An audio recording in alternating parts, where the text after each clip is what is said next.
विधानसभेच्या पार्श्वभूमीवर नागपूरमध्ये भाजपची बैठक होणार आहे आणि विधानसभा निवडणुकीच्या नियोजनाच्या दृष्टीने नागपूरमध्ये भारतीय जनता पक्षाची ही महत्त्वाची बैठक होणार आहे। नागपूर शहरातल्या 6 मतदारसंघावर चर्चा होणार आहे। उपमुख्यमंत्री देवेंद्र फडणवीस, प्रदेश अध्यक्ष चंद्रशेखर बावनकुळे आणि जिल्हा प्रभारी भाजप नेते कैलास विजयवर्गीय हे प्रामुख्याने या बैठकीसाठी उपस्थित राहणार आहेत। आमचे प्रतिनिधी अमर काणे सध्या आपल्या बरोबर आहेत, जाणून घेऊया आणखी महत्त्वाची माहिती। अमर, नागपूरमध्ये एका महत्त्वाच्या बैठकीचं भाजपने आयोजन केलेलं आहे, काय नेमकी रणनीती या बैठकीमध्ये असेल?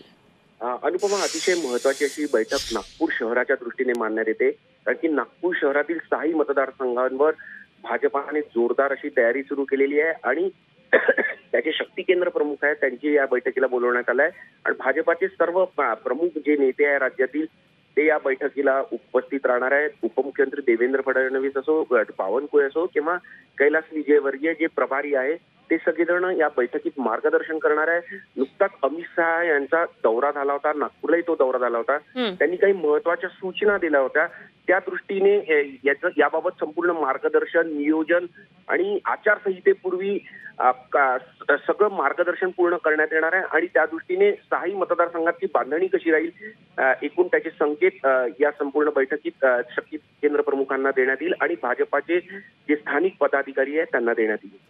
ठीक, अमर, धन्यवाद दिलेल्या या सगळ्या सविस्तर तपशिलांसाठी। अमर काणे आमचे प्रतिनिधी आपल्या बरोबर होते। तेव्हा नागपूरमधल्या बैठकीकडे सर्वांचंच लक्ष असेल। नागपूरमध्ये 6 जागांवर भाजप दावा करणार आहे।